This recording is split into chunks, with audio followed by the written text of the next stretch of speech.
Put your house in order and meet us in the field of battle by Femi Fani-Kayode. Welcome to the news and thank you for tuning in to listen. There is no glory or honor in spanking a feeble, emaciated and defenseless adult child who cannot fight back. What we want is a real fight against a big, strong, happy, healthy, fit, and worthy adversary and opponent, so that when we knock them for 6, we can boast of the fact that we fought against an army of an able man and not one of these functional boy lovers and unruly, quarrelsome, obnoxious, acrimonious, and divided little children. Our battle formations have been assembled and the game is on. The marching drums are beating, our horses pull at the beat. Our warriors are singing as we prepare to enter the fray. Caesar has crossed the Rubicon. War is inevitable. The enemy should prepare for relentless bombardment. When the whistle blows on 28th September, we shall give no quarter and we shall ask for none. On that day we shall charge, cry havoc and let sleep the dog of war. I urge Iyorchia Ayu to resign as national chairman of his party, and I implore the opposition, the People Democratic Party, to quickly settle their differences and put the house in order. I said this so that when a highly esteemed presidential candidate, Asiwaju Bola Ahmed Tinubu, the Jagaban of Bogu, Francis Atiku, IBN Dubai, the Waziri of Abu Dhabi, at the polls in February next year, they will have no excuses. I appeal to Nyesom Wike to give them back the balls so that they can be fit for the battle. Taking them on when they are so badly divided and when they are in the midst of this acrimonious, pathetic and pitiful condition and situation of barbarous civil war and fratricidal butchery would be unfulfilling, unexciting and almost dishonorable. It will result in an unprecedented and uninspiring electoral massacre. They would face utter devastation and annihilation. Their pants will be removed before the entire world and they'll be boogered stiff without any hope of redemption or for the future. In short, we have no position left in Nigeria apart from Rabiu Kwankwaso's affable yet regional Kwankwasia Brigade, known as the Regional Kwankwasia Brigade, known as the NNPP, rather, and the aggressive, excitable and murderous mob, gullible and unruly rabble, abusive and misguided street urchins, violent and SARS veterans, ignorant plebeians, closing secessionists and Biafran extremists that call themselves the obedient. Contending with Atiku Abubakar and his People Democratic Party in the present situation and state will result in disaster for them both. They just cannot make up the weight. It will be like a super heavyweight talking on a flyweight. It will be like Tyson Fury fighting a man that has no arms and no legs. It will be like Mike Tyson taking on Bobrisky. It will be like Superman contending with an ant.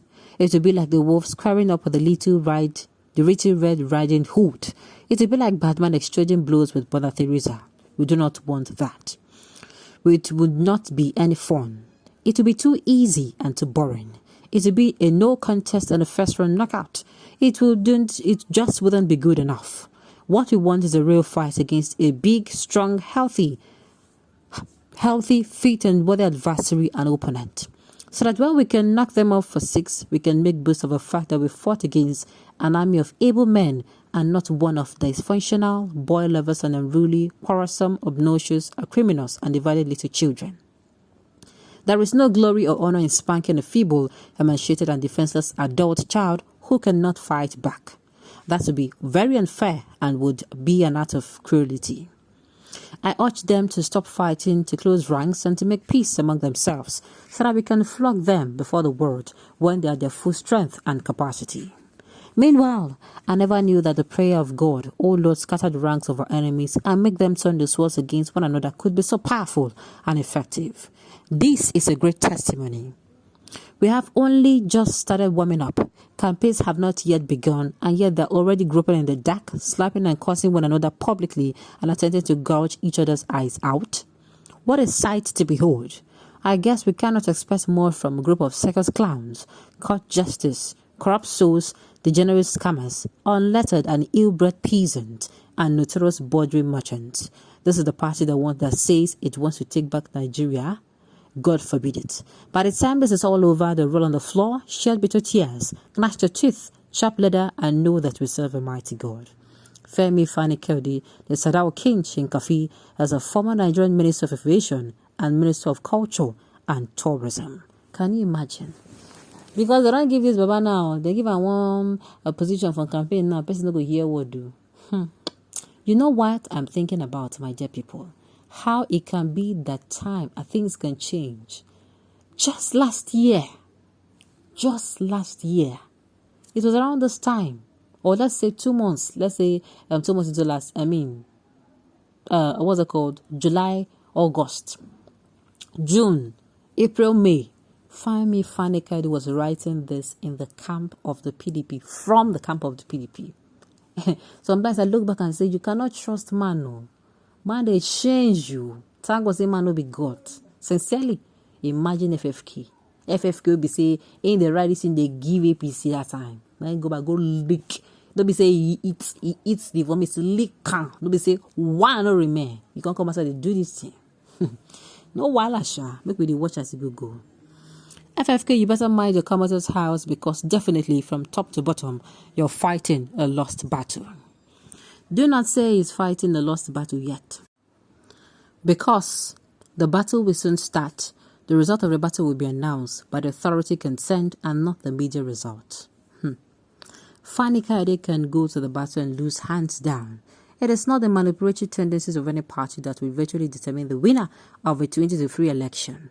Rather, the electorate will decide. Thank you, because Femi Fani-Kayode is coming out now to state it, to speak all this whole grammar. Like, say, at the end of the day, now, say they don't do election, and our APC now win this thing. You know, she no pure at all. Nigerians need credible leader to rule the country, not just in any situation of long years of slavery. After all, Fani has got what he wanted. Senator Tinubu has just appointed him to the Presidential Campaign Council as Director of Media. Fani should know that no sugar-coated mouth spokesperson will change the mind of Nigerians to elect a credible leader. Yes, so it is like the present crop of politicians lack what it takes to be rational. If not, the party for which your campaigning performance is abysmal, leading to economic pallor, insecurity, and ethnic and religious crisis, and Fani still has the effrontery to challenge other parties to battle. I really do not understand the battle. No, my family. I keep saying, just last year, just around this time, around May, June, July last year, Femi Fani-Kayode was actually in the camp of the PDP, writing all these things against the APC. Funny how things change. Okay, on this note, you've come to the end of the news. We'll say thank you for